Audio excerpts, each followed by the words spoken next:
Firman-Mu pelita terang jalanku,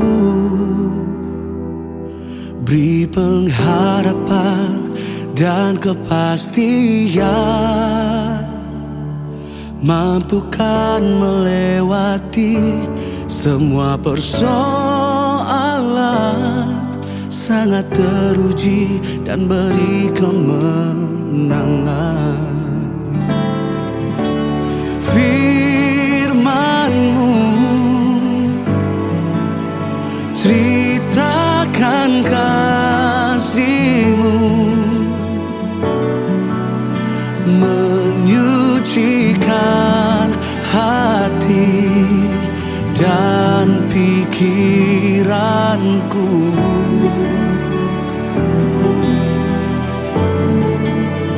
Menjadikan berkah kehidupan kekal, sampai ku menjadi harta kesayangan-Mu.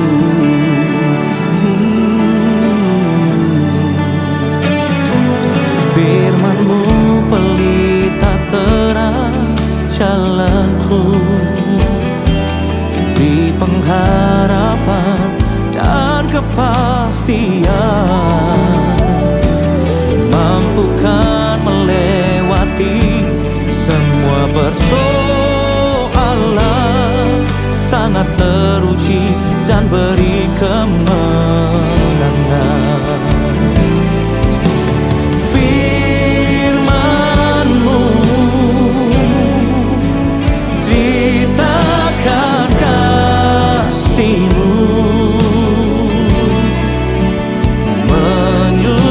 Menyucikan hati dan pikiranku,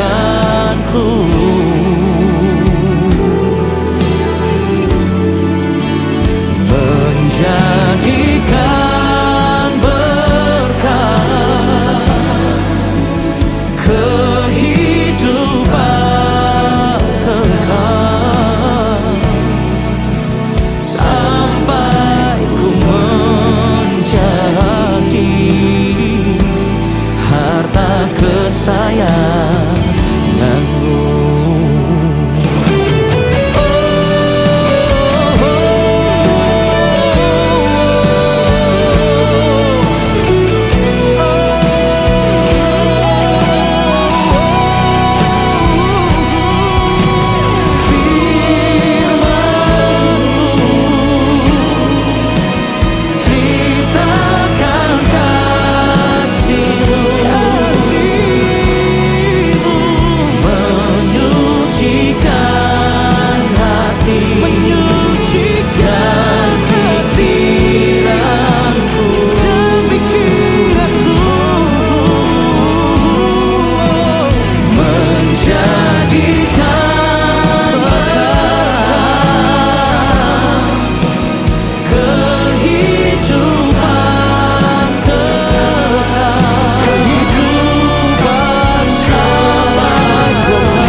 Kalau kami ada hari ini bukan karena kehebatan kami, tapi karena Engkau, Yesus.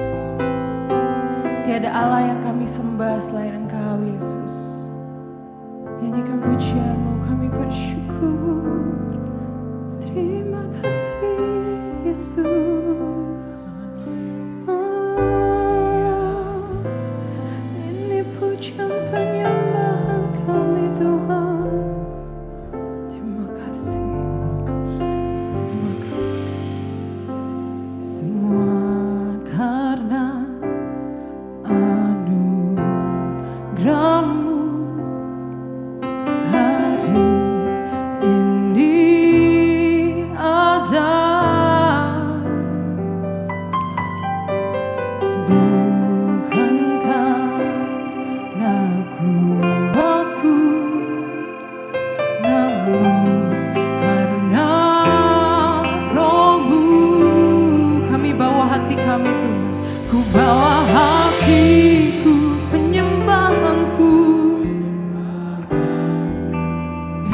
semakin berkurang, ku semakin berkurang, Yesus makin bertambah. Mengikut Yesus, itulah kesukaan hatiku. Ku lepas semua aku untuk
datang bukan dengan kekuatan kami, bukan dengan pergumulan kami mau tinggalkan masalah kami di belakang. Hari ini kami mau fokus denganmu Tuhan. Kamu menyanyikan mazmur yang indah bagimu Yesus. Oh, kami bersyukur, terima kasih Tuhan. Terima kasih Tuhan, sebab Engkau sungguh baik, sebab Engkau sungguh baik, dan kami bersyukur, dan kami bersyukur, kami punya Tuhan yang dahsyat, kami punya Tuhan yang dahsyat, bukan aku, tapi Engkau Yesus, bukan aku, tapi Engkau Yesus, bukan aku, namun Engkau Tuhan yang kami sembah, yang kami muliakan. Terima kasih Tuhan. Holy Spirit rain down. Holy Spirit rain down. Rain down. Rain on us.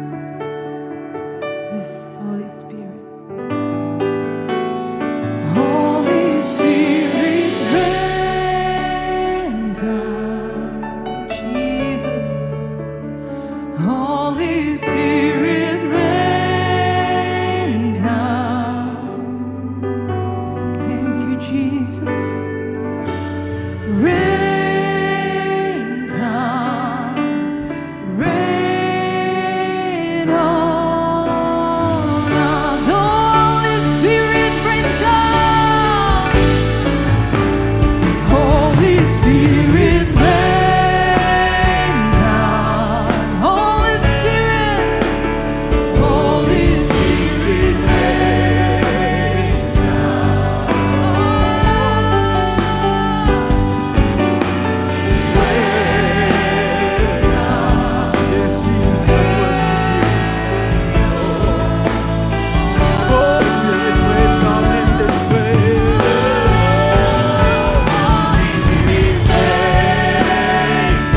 Mari angkat tanganmu di hadapan Tuhan. Mari kita sembah Dia sama-sama. Terima kasih Yesus.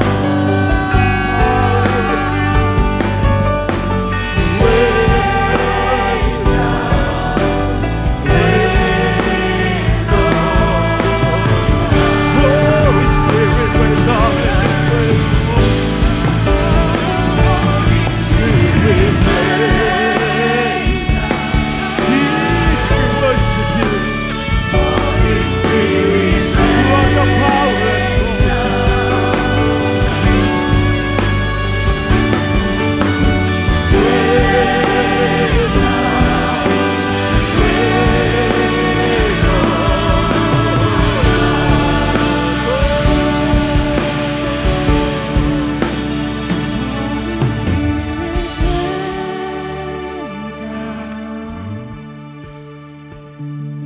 Holy Spirit, rain down. Jesus, we worship you. Rain down.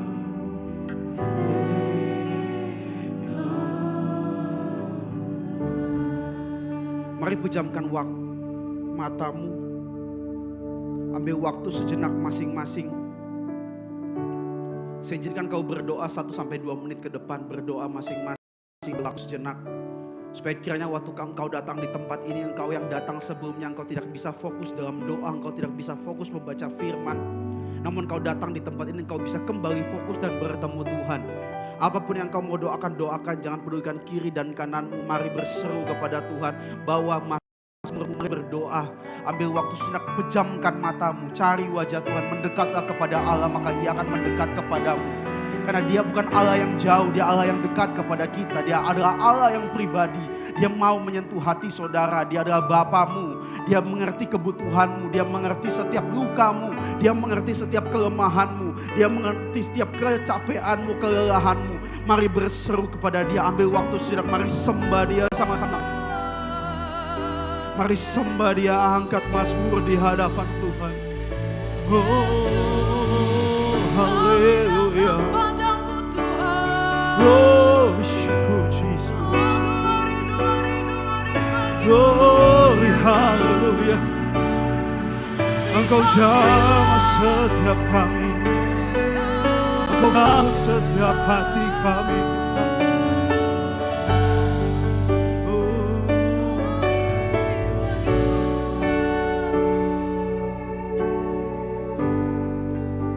Kami datang pada sore hari ini karena kami mengerti bahwa Roh Allah ada di dalam kami. Dan firman-Mu juga ada di dalam setiap kami. Firman-Mu itu yang mampu melipat-lipat gandakan apa yang sudah kami miliki hari ini. Sehingga apa yang menjadi kelemahan kami akan menjadi kekuatan kami. Sehingga kami hari ini yang tidak bertemu jalan keluar, kami yang tidak punya pengharapan, kami yang tidak punya gairah, kami yakin firman-Mu akan menguatkan kami pada sore hari ini. Biarkan yang sakit Tuhan sembuhkan di dalam nama Yesus. Segala kuasa yang mau mengacaukan konsentrasi kami daripada pemberitaan firman kami tolak di dalam nama Yesus. Izinkanlah hamba-Mu menyampaikan isi hati-Mu, supaya kiranya apapun yang hamba sampaikan pada sore hari ini bisa kami terima dengan lubuk hati kami. Karena kami membutuhkan Engkau Tuhan. Kami butuh firman-Mu. Tinggallah Tuhan, berbicara dalam hati, jiwa dan sanubari roh kami Tuhan. Supaya kami bisa mengerti isi hati-Mu. Sehingga kami menjadi orang-orang yang kuat di dalam Tuhan. Kami kuat di dalam Tuhan. Kami kuat untuk bertahan Tuhan. Di dalam nama Yesus. Engkau yang siap sambut kebenaran firman Tuhan. Haleluya, sama-sama kita katakan amin. Silakan duduk saudara, shalom. Kurang keras suaranya, shalom. Sekali lagi shalom.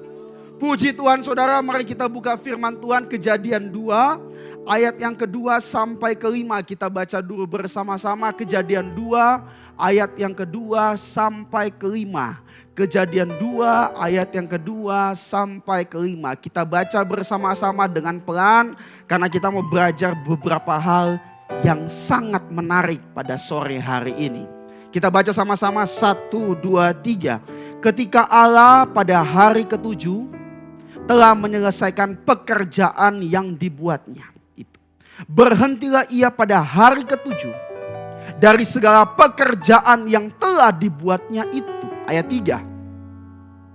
Lalu Allah memberkati hari ketujuh itu dan menguduskannya.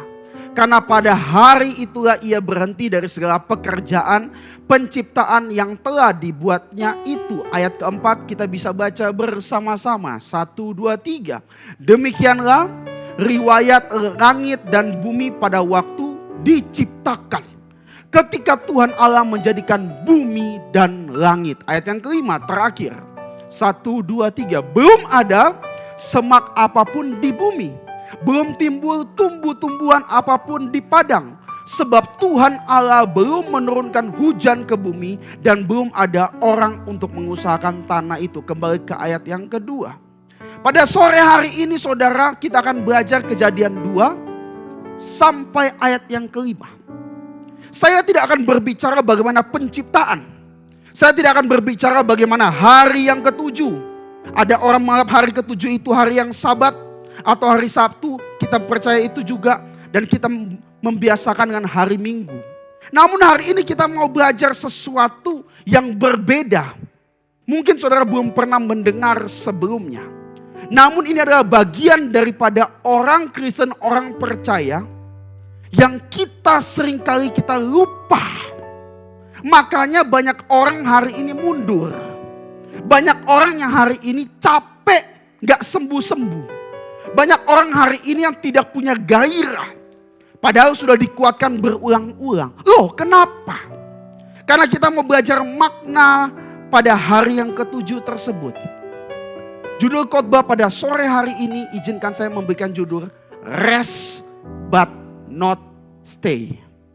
Beristirahat namun tidak tinggal. Oke, kita kembali ke ayat yang kedua. Ketika Allah pada hari ke-7 telah menyelesaikan pekerjaannya, kata menyelesaikan di sini bukan bicara pekerjaannya tuntas. Oke, bukan bicara pekerjaannya sudah titik, sudah tuntas, komplit, bukan. Namun di sini bicara Allah menyelesaikan pekerjaannya, berarti Allah ended, menghentikan pada saat tersebut. Oke? Yang dibuatnya itu berhentilah ia pada hari ke-7 dari segala yang pekerjaan yang telah dibuatnya itu. Kata menyelesaikan adalah ended. Sedangkan kata yang dikatakan berhentilah ia itu kata rest. Berarti di sini menyelesaikan adalah dia berhenti. Ini supaya lebih jelas ya. Namun rest itu bicara beristirahat. Waktu menyelesaikan bicara dia berhenti. Sedangkan berhenti ini bicara istirahat. Berarti dalam bahasa Inggrisnya adalah ended and rest. Oke, kita masuk ya. Berarti hari ini berbicara apa? Orang Kristen itu butuh namanya rest juga. Kalau kita nggak bisa beristirahat, kita akan kehilangan ritme kita. Namun rest di sini bukan bicara sekedar rest, saya stop, bukan. Namun dia berhenti sejenak, ended and rest. Oke, kita akan bongkar beberapa supaya saudara bisa paham. Matius 6 ayat yang ke-34. Sebab itu janganlah kamu khawatir akan hari esok. Karena hari esok mempunyai kesusahannya sendiri. Kesusahan sehari cukuplah untuk sehari. Artinya apa? Hari esok punya susah. Hari esok punya khawatir. Hari esok punya takut. Hari esok punya masalah. Itu masalahnya besok. Namun hari ini ada kesusahannya sendiri. Ini bukan berbicara waktu masalah kita hari ini kita nggak selesaikan, bukan. Setiap hari ada porsinya sendiri. Amin. Setiap hari ada waktunya sendiri. Kadang orang Kristen malah salah. Dia berpikir seperti ini. Besok ada masalahnya. Masalah sehari cukuplah sehari. Namun yang terjadi apa? Masalah hari ini tidak dituntaskan. Sehingga masalah hari ini dibawa ke hari esok. Itu juga salah. Atau masalah hari esok kita bawa ke hari ini. Itu namanya khawatir dan takut. Namun dikatakan kesusahan sehari cukuplah untuk sehari. Berarti Tuhan sudah mengatur apa yang hari ini kita harus jalankan. Jika kita taat dengan Tuhan, ada masalah depan kita. Jika Tuhan izinkan, kita harus menyelesaikan pada hari itu. Tuhan pun akan memampukan kita. Amin. Terus dikatakan apa? Bahwa kesusahanlah sehari cukuplah untuk sehari. Berarti setiap hari ada porsinya masing-masing. Harus ada waktu di mana kita ended and rest. Amin. Saya kasih contoh. Musik ada notes untuk rest. Betul kan? Ada notes untuk berhenti. Entah 1 ketuk, entah 2 ketuk, entah 3 ketuk, entah 4 ketuk. Tujuannya apa dia berhenti? Supaya membangun satu dinamika lagi. Saudara kalau melihat orang main piano klasik. Betul kan? Dia main tuh bisa keras. Tiba-tiba ada 8. Ada 4 ketukan berapa bar.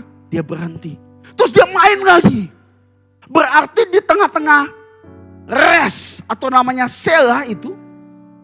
Terjalin namanya satu dinamika dan keindahan untuk mengajunkan lagu selanjutnya. Contoh yang kedua lagi. Saudara pernah membaca sebuah buku pasti semua kan? Sebuah buku itu pasti ada cerita. Namun dalam cerita ada apa? Ada paragraf. Dalam paragraf ada apa? Ada kalimat. Dalam kalimat itu bisa ada koma, bisa ada titik. Namun setelah koma ada lanjutnya lagi. Setelah titik ada kelanjutannya lagi. Berarti waktu kita rest itu saudara, kita mempersiapkan satu cerita yang baru. Kadang-kadang orang Kristen udah lupa namanya rest. Namun kalau kebanyakan rest juga bahaya, saudara. Contoh yang ketiga. Saudara, siapa yang suka nge-gym? Saya angkat tangan ini. Saya melihat muka-muka yang tidak suka olahraga di tempat ini soalnya saudara. Namun sukanya makan terus. Orang kalau gym itu saudara, umpama dia mau angkat berat 10 repetisi. Setelah 10 repetisi gak mungkin lanjut lagi. Pasti dia istirahat. Betul kan? Kenapa? Tujuannya apa?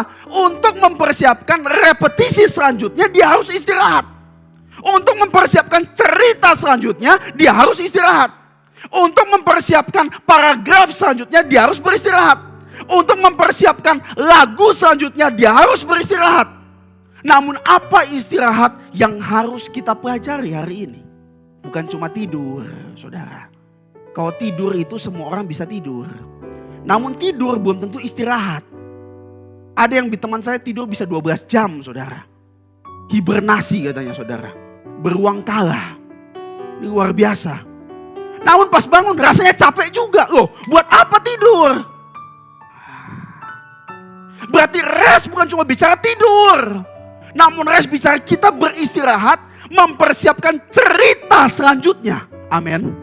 Rest itu kita beristirahat, mempersiapkan dinamika selanjutnya. Rest itu kita beristirahat untuk mempersiapkan satu repetisi selanjutnya.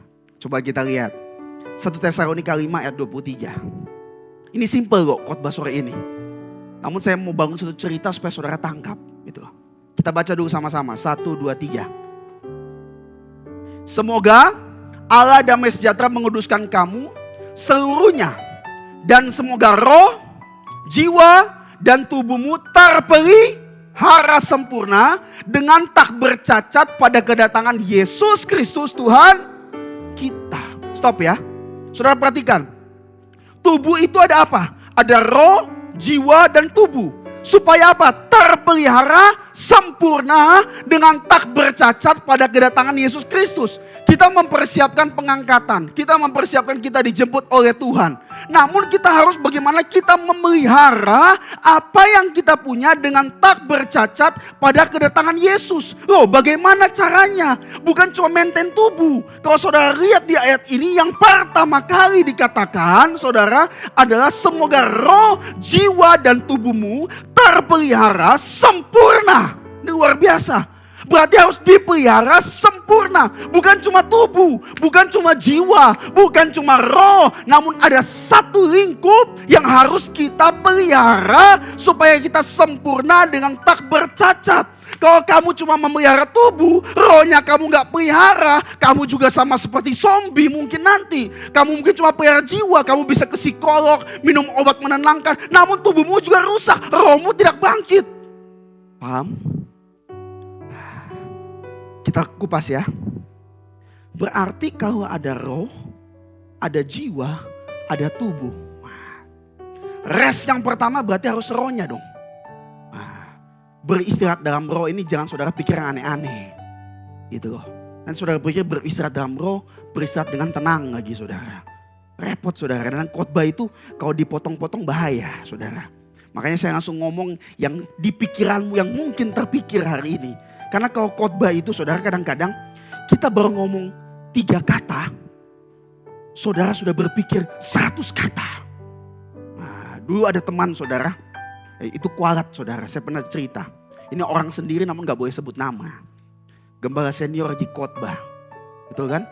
Gembala senior khotbah A, B, C, D, E. Orangnya duduk. Terus dia bisik sama saya. Saya udah tahu ini mau khotbah apa selanjutnya. Terus tiba-tiba gembala senior itu khotbah. Meskipun engkau sudah tahu apa isi khotbahnya. Terus dia kaget saudara. Namun kamu tidak melakukan, bertobat. Waduh saudara. Hari ini juga yang saudara yang sok tahu juga bertobat lah saudara ya. Oke. Pertama rest in spirit. Rest in spirit ini kita jangan bicara terlalu ngeroh. Bicara suatu saudara resting atau rebah. Atau beristirahat dengan tenang dan segala macam. Bukan. Atau roh saudara terangkat naik astral segala macam. Nah, karena kalau anak muda itu dia punya pengetahuan lebih terlalu luar biasa. Segala film dia tonton, dia jadikan film jadi kenyataan, kenyataan jadi film saudara. Makanya kacau. Insidious 1, 2, 3 digabung dengan apa? Conjuring semua dicampur aduk saudara. Makanya anak muda itu kalau bikin skenario film paling hebat saudara. Saking filmnya lebih hebat, malam-malam gak bisa tidur cuma mikir film terus muter saudara. Oke, kita lihat firman Tuhan dulu. Mazmur 119 ayat 105.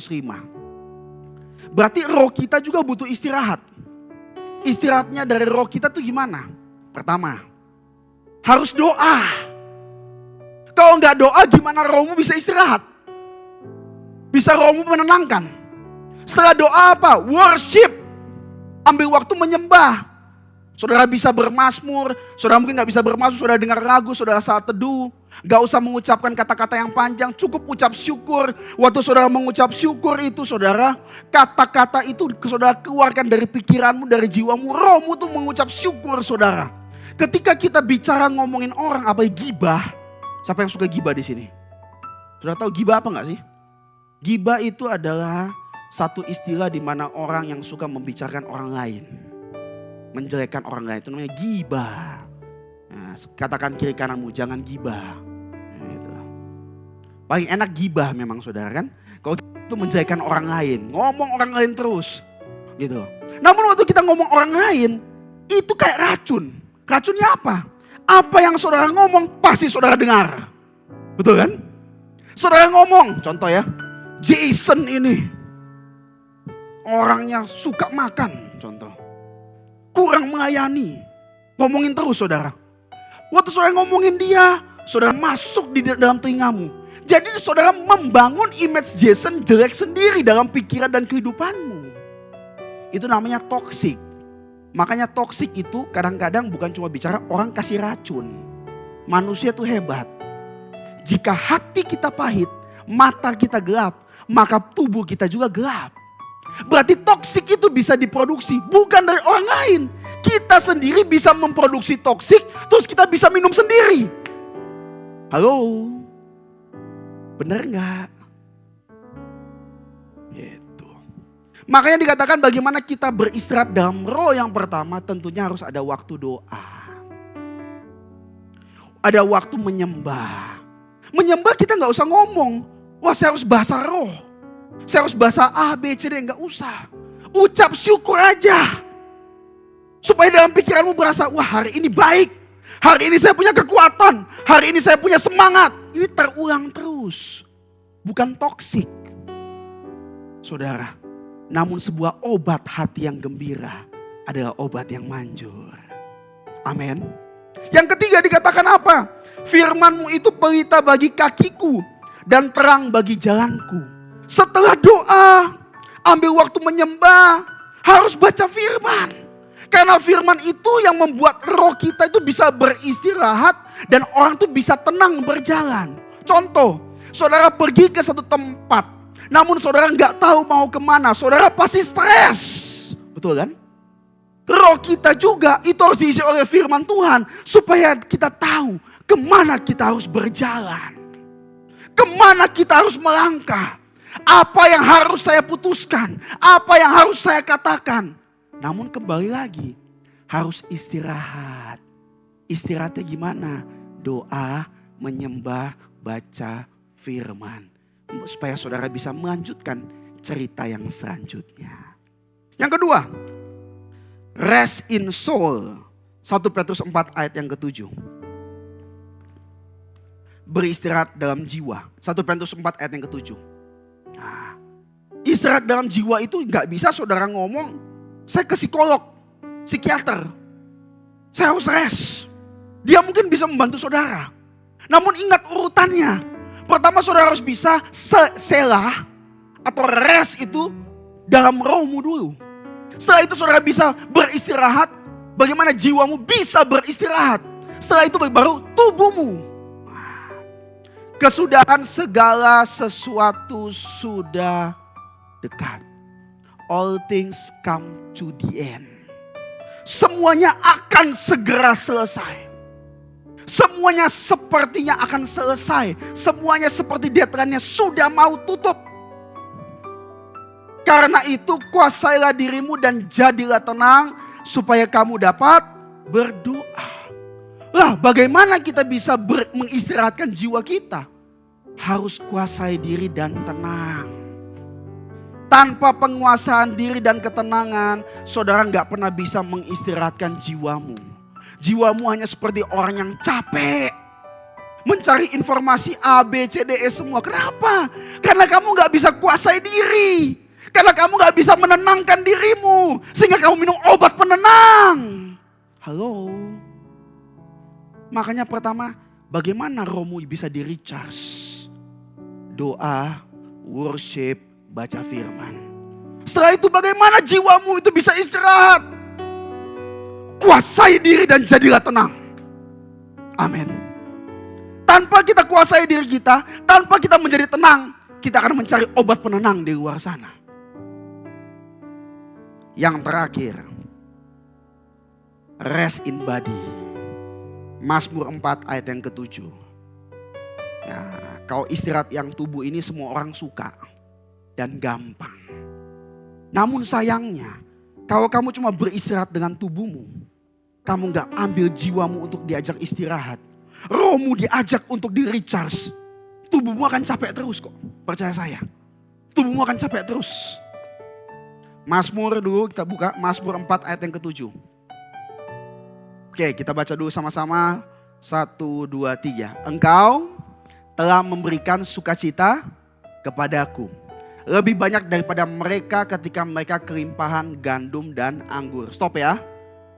Ini Daud katakan, Tuhan sudah berikan sukacita. Lebih banyak daripada mereka ketika mereka kelimpahan gandum dan anggur. Secara materi, secara yang dilihat mata, secara sejarah, mereka lebih banyak. Namun sukacita itu gak bisa dilihat. Namun dikatakan sukacita itu lebih besar, lebih melimpah. Loh, kok bisa? Karena Daud dalam ayat ini dia sudah mengerti bagaimana dia punya hubungan dengan Tuhan. Harus doa, penyembahan, baca firman. Setelah itu dia masuk, saudara, menguasai dirinya dan menjadi tenang. Dan dia juga berkata, hai jiwaku mengapa engkau gelisah, jadilah tenang, berharaplah kepada Allah. Setelah itu apa? Di ayat yang ke-8. Kita baca sama-sama ya. Makanya firman tuh gak pernah gagal. 1, 2, 3. Dengan tenteram aku mau membaringkan diri. Lalu segera tidur. Sebab hanya engkaulah ya Tuhan yang membiarkan aku diam dengan aman. Ini kunci. Supaya tidur itu bisa istirahat. Bukan tidur bangun rasa capek. Bukan tidur bangun rasa lelah. Tidur namun bangun segar. Caranya bagaimana? Harus kuasai dan tenang supaya jiwamu bisa istirahat. Yang pertama juga supaya rohmu bisa recharge gimana? Doa. Ambil waktu menyembah Tuhan dan membaca firman Tuhan juga. Yang kedua, Kejadian 2 ayat yang ke-3. Lanjut. Kita baca dulu sama-sama ya sekali lagi ya. 1, 2, 3. Lalu Allah memberkati hari ke-7 itu dan menguduskannya. Karena pada hari itulah ia berhenti dari segala pekerjaan penciptaan yang telah dibuatnya itu. Stop di sini. Ya. Lalu Allah memberkati hari ke-7 itu.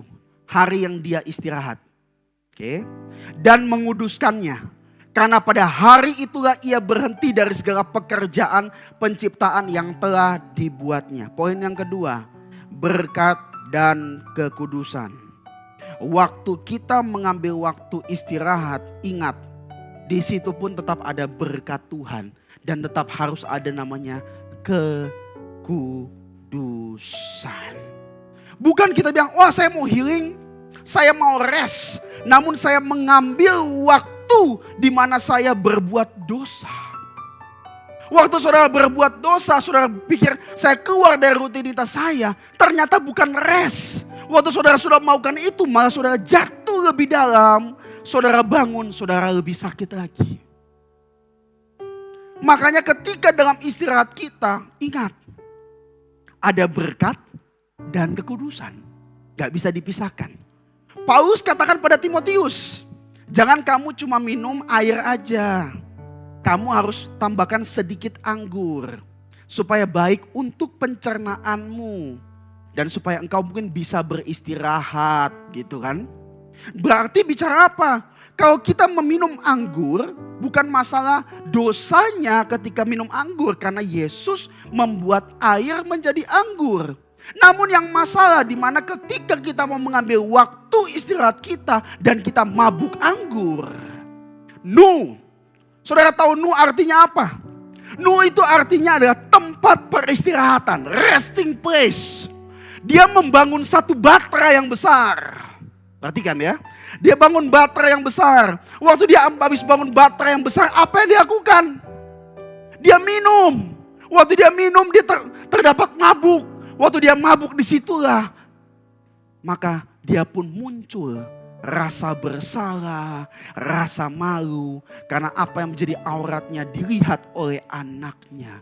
Berarti bicara apa? Waktu kita rest itu saudara, bukan bicara kita gak boleh istirahat.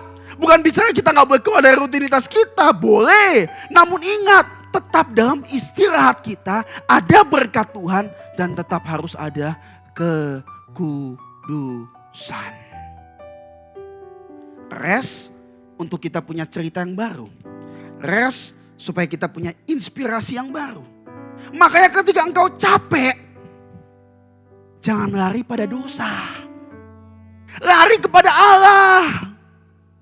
Banyak orang yang capek karena tuntutan A, B, C, D, E, finansial dan segala macam. Ketika dia mau ambil rest, dia lupa. Harusnya saya rest, bagaimana roh saya bisa di recharge dulu, jiwa saya bisa istirahat, tubuh saya bisa istirahat. Namun dia lupa. Apa yang dia lakukan? Dia lari kepada dunia. Dia lari kepada sesuatu yang tidak kudus. Dia lari kepada dosa. Dan disitulah dia menjadi sangat lelah, capek, letih, padahal sudah tidur dan namun tidak beristirahat. Yusuf, ketika dia diuji oleh istri Potifar, yang dia lakukan pada saat itu, dia cuma berlari. Padahal dia sudah terbiasa di rumah Potifar tersebut. Hari ini juga sama, ketika engkau lemah, letih dan capek. Bukan berlari mendekat kepada dosa, namun berlari mendekat kepada Allah. 1 Korintus 9 ayat yang ke-24.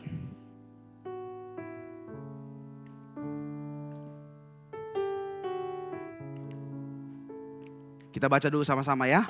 1, 2, 3. Tidak tahukah kamu bahwa dalam gelanggang pertandingan semua peserta turut berlari. Tetapi bahwa hanya satu orang saja yang mendapat hadiah. Karena itu larilah begitu rupa sehingga kamu memperolehnya. Kita berlari. Bukan berlari kepada dunia. Kita harus berlari begitu rupa. Berarti harus usaha upaya. Berlari kepada apa? Apa yang membedakannya? Ayat selanjutnya.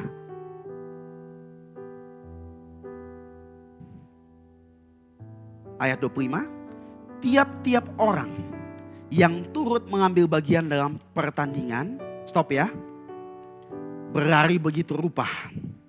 Cuma satu hadiah, harus berlari begitu rupa. Oke, menguasai dirinya dalam segala hal. Berarti waktu kita sudah bisa doa, menyembah, kita bisa baca firman, harus belajar kuasai diri. Harus bisa belajar menenangkan diri. Jangan cuma bisa tidur namun tidak bisa menenangkan diri. Banyak orang bisa tidur namun tidak tenang. Saya punya teman satu saudara. Waktu saya di Sydney dulu. Dia itu kalau tidur kayak orang stres. Dia tidur tuh bisa sleepwalking saudara. Sudah tahu sleepwalking? Dia berjalan. Satu kali ini teman satu apartemen. Dia tidur gini terus tiba-tiba dia naik. Dia tunjuk. Malam-malam bayangkan saudara, jam 3 pagi saudara melihat seperti itu, apa yang saudara rasakan? dia nggak tenang dan mengganggu ketenangan orang lain. Saudara. Betul kan saudara? Udah dia nggak tenang, mengganggu ketenangan orang lain lagi. Satu kali itu saudara, kita tinggal di apartemen. Dia bangun, sat. Dia duduk, terus dia berjalan. Waktu dia jalan dia tutup mata. Saya lihat, ini cuma mau ngerjain saya ini jangan-jangan. Ternyata waktu dia tutup mata, dia bisa buka jendela saudara. Balkon, dia buka, sat. Dia mau keluar, kita bangun. Woi, bangun. Dia bangun. Loh, kenapa saya di sini katanya? Saya tanya kepada dia, kamu banyak pikiran ya? Iya banyak pikiran. Pikir apa? Pikir jodoh katanya. Aduh Tuhan Yesus. Kenapa? Kamu sudah berdoa. Kamu sudah menyembah Tuhan. Kamu sudah baca firman. Namun kamu gak bisa kuasai diri dan tenang. Di mana kamu membiarkan jiwamu, kamu paksa untuk istirahat. Kamu tidur pun, kamu gak akan bisa menikmati tidurmu. Kembali ke ayat yang tadi. Tiap-tiap orang yang turut mengambil bagian dalam pertandingan menguasai diri dalam segala hal. Ayat yang ke-25. Mereka berbuat demikian untuk memperoleh suatu mahkota yang fana. Tetapi kita untuk memperoleh suatu mahkota yang abadi. Berarti beristirahat juga kita punya makna. Kalau kita mengejar yang fana, berarti dalam istirahat kita nggak ada berkat Tuhan dan kekudusan. Namun waktu kita beristirahat, kita harus ingat, tetap ada rambu-rambunya. Ada berkat Tuhan di situ dan ada kekudusan. Berarti kita nggak mengejar mahkota yang fana, namun kita mengejar mahkota yang abadi. Amin. Yang terakhir, Kejadian 2 ayat yang keempat. Kalau ayat yang terakhir pasti semua sukacita. Karena sudah mau beristirahat dengar firman kan. Oke. Kejadian 2 ayat yang keempat. Demikianlah riwayat langit dan bumi pada waktu diciptakan. Ketika Tuhan Allah menjadikan bumi dan langit. Tuhan berhenti. Tuhan beristirahat. Namun hari yang dia berhenti dan beristirahat, dia memberkati. Dan itu ada kekudusan. Ketika kamu mengambil saat selah atau rest, itu ada berkat Tuhan dan ada kekudusan. Namun ingat, ayat yang kelima. Setelah itu apa? Belum ada semak apapun di bumi. Belum timbul tumbuh-tumbuhan apapun di padang. Sebab Tuhan Allah belum menurunkan hujan ke bumi. Dan belum ada orang untuk mengusahakan tanah itu. Belum. Berarti Tuhan akan menurunkan hujan. Tuhan akan menciptakan manusia.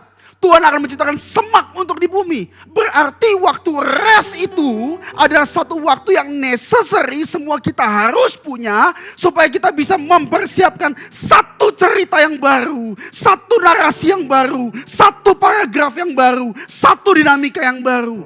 Tuhan berhenti. Itu riwayatnya. Namun setelah itu ada kelanjutan yang penuh dengan kemuliaan.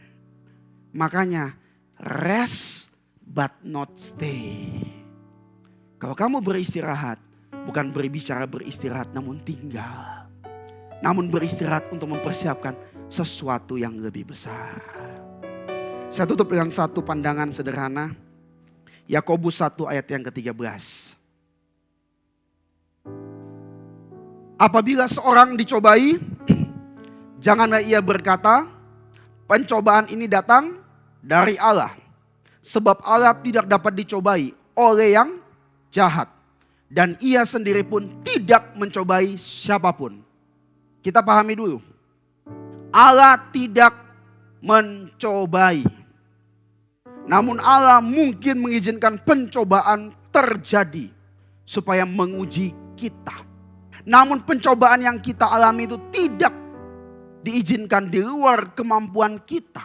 Namun pencobaan itu datang dari mana? Keinginan kita sendiri. Stop ya. Keinginan kita sendiri. Lanjut. Matius 6 ayat yang ke-13. Kita baca dulu sama-sama. 1, 2, 3.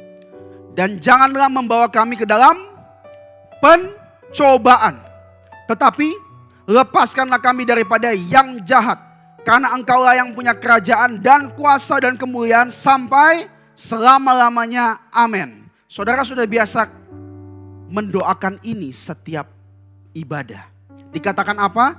Janganlah membawa kami ke dalam pencobaan, tapi lepaskan kami dari yang jahat. Berarti kita berdoa supaya kita ini jangan masuk ke dalam pencobaan dan tidak terikat oleh si jahat. Karena di dalam pencobaan jika kita stay terlalu lama, disitulah kita akan diikat oleh kejahatan. Oke. Matius 4 ayat yang pertama. Kita baca sama-sama 1, 2, 3. Maka Yesus dibawa oleh Roh ke padang gurun untuk... Loh, bukannya tadi Yesus berdoa. Katanya janganlah bawa kami ke dalam pencobaan. Tapi lepaskanlah kami daripada yang jahat. Loh, tapi roh. Berarti roh besar, roh Tuhan. Membawa Yesus ke padang gurun untuk dicobai iblis. Bukan Tuhan yang mencobai. Namun iblis yang mencobai, namun dibawa. Loh, kenapa? Saya kasih tahu saudara ya. Tuhan mengizinkan pencobaan datang dalam hidup kita. Namun Tuhan tidak mau kita stay di pencobaan yang sama terus menerus. Yesus waktu dicobai oleh iblis, bukan hanya satu cobaan. Bukan hanya satu ujian. Namun di pertama, batu menjadi roti.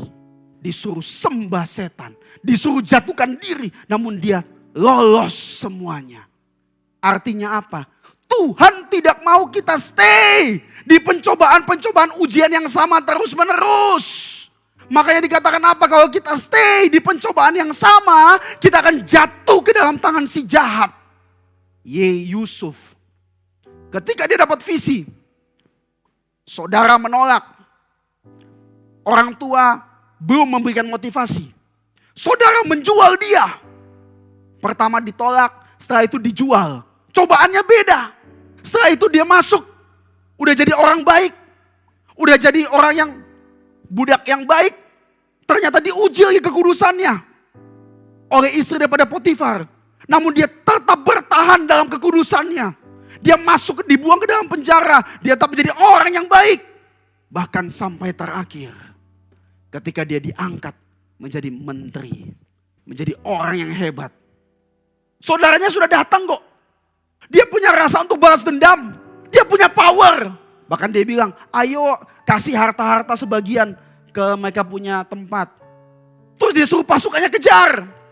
Ternyata di sana ditemukan. Loh ada sesuatu ini. Dia tarik Benyamin. Ternyata dia bisa balas dendam.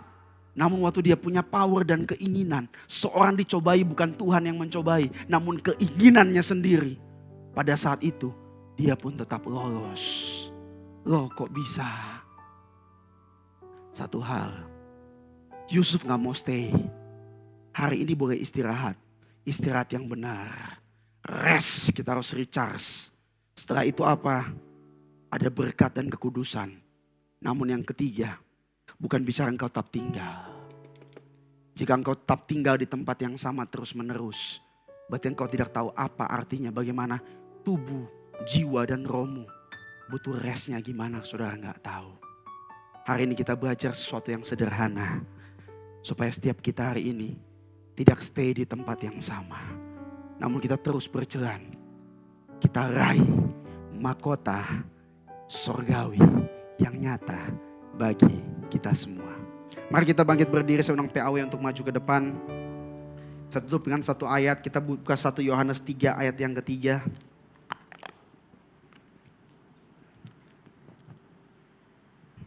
1 Yohanes 3 ayat yang ketiga. Kita baca sama-sama ya. 1, 2, 3.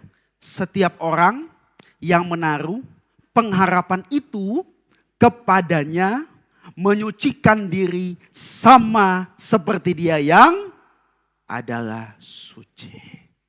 Kita baca sekali lagi dengan hati kita.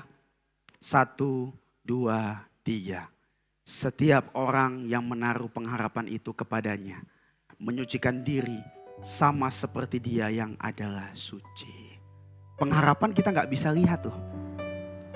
Namun pengharapan kita cuma bisa taruh dalam Yesus. Waktu kita taruh pengharapan kita dalam Yesus, ternyata pengharapan itu pun yang menyucikan kita. Kalau kita taruh pada dunia, kita capek, lemah, letih, lesu, kita kecewa. Makanya firman Tuhan katakan apa? Orang yang menanti-nantikan Tuhan akan punya kekuatan baru. Amin. Dia berlari gak pernah lelah. Dia berjalan gak pernah lesu. Dan dia terus bisa terbang seperti Raja Wali. Namun ada ritmenya. Bagaimana punya ritme? Saudara tahu bagaimana caranya harus beristirahat. Rohmu butuh di-recharge, jiwamu butuh ditenangkan, dan tubuhmu juga harus butuh istirahat. Namun dalam istirahatmu itu, tetap harus ada berkat Tuhan dan kekudusan. Dan yang terakhir, engkau bisa beristirahat, but not stay. Karena Tuhan pun gak mau kita tinggal di tempat ujian yang sama terus menerus. Tuhan mau kita terus naik, dan terus bertumbuh bersama Tuhan. Yuk ambil waktu sejenak sama-sama. Ku bawa hatiku, Amin. penyembahanku. Yes Tuhan. Ku semakin berkurang, Yesus semakin bertambah. Ku bawa hatiku, Kami bawa hati kami Tuhan. penyembahanku. Ku semakin berkurang, Yesus semakin bertambah. Mengikut Yesus, itulah kesukaan hatiku.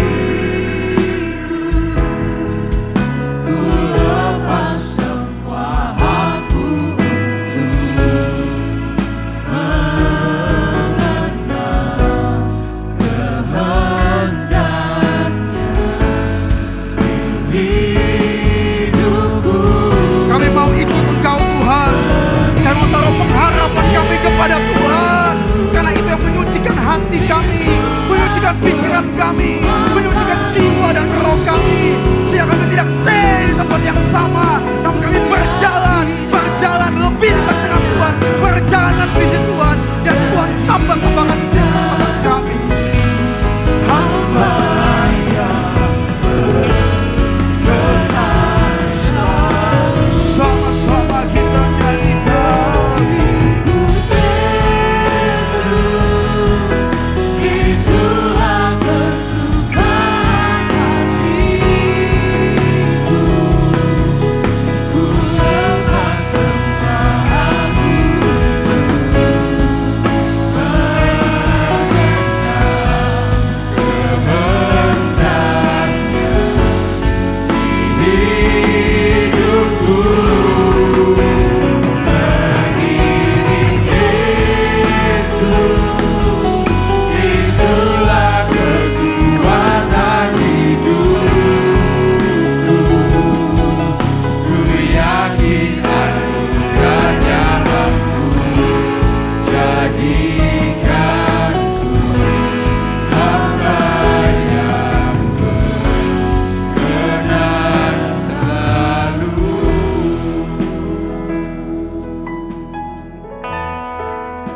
Kami mengucap syukur Tuhan buat firman Tuhan yang sangat indah. Kami percaya firman-Mu menguatkan setiap kami.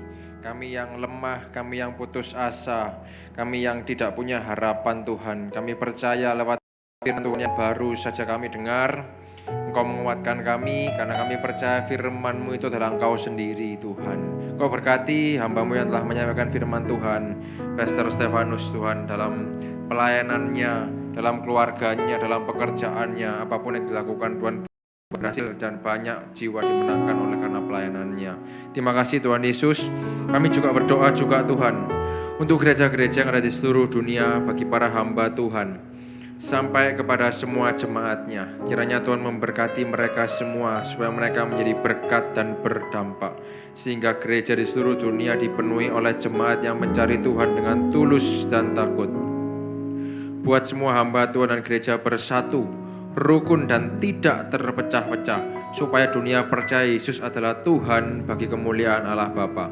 Demikian juga untuk gereja di mana kami Engkau percayakan untuk mengembalakannya, yaitu gereja Blessing in the Spirit. Tuhan, kami berdoa untuk persembahan dari jemaat. Kiranya Tuhan menerima dan membalas berlipat-lipat, biar persembahan ini berkenan kepada Tuhan sebagaimana persembahan Abel. Tuhan, beri kemurahan-Mu, balaslah kebaikan dan kerelaan hati jemaat. Jaga dan lindungi mereka serta pelihara mereka beserta keluarga, pekerjaan dan kesehatannya. Mari saudara, dekapkan kedua tangan kita di dada. Firman Tuhan berkata, jagalah hatimu dengan segala kewaspadaan, karena dari sanalah terpancar kehidupan. Jemaat yang dikasihi Tuhan, jadilah berkat dan terimalah berkat, rahmat, anugerah dari Allah Bapa di surga, di dalam Putra Tunggalnya Yesus Kristus yang telah mati bagi dosa kita dan bangkit pada hari ketiga, sehingga kita menyembah Tuhan Allah yang hidup, dan iman kita bukan kepada Tuhan yang mati, dan Dia naik ke surga untuk menyediakan rumah bagi kita, sehingga kita punya pengharapan yang pasti, dan Dia akan datang kembali untuk kedua kalinya menjemput gereja dan umatnya berjaga-jaga, kudus, dewasa dan bijaksana serta menghakimi dunia. Dan di dalam persekutuan dengan Roh-Nya yang kudus yang membuat hati kita berkobar-kobar dan roh kita menyala-nyala dalam kasih semula. Roh Kudus yang menghibur, menguatkan, memelihara, menginsyafkan, menuntun dan memimpin kita kepada kebenaran dan kekudusan, serta menjadi saksi Kristus mulai hari ini sampai selama-lamanya. Sama-sama kita tutup dengan doa Bapa kami bersama-sama. Bapa kami yang di dalam surga, dikuduskanlah nama-Mu, datanglah kerajaan-Mu, jadilah kehendak-Mu di bumi seperti di surga. Berikanlah kami pada hari ini makanan kami yang secukupnya, dan ampunilah kami akan kesalahan kami, seperti kami juga mengampuni orang yang bersalah kepada kami. Dan janganlah bawa kami dalam pencobaan, tetapi lepaskanlah kami daripada yang jahat, karena Engkau yang punya kerajaan dan kuasa dan kemuliaan sampai selama-lamanya. Amin. Silakan duduk saudara.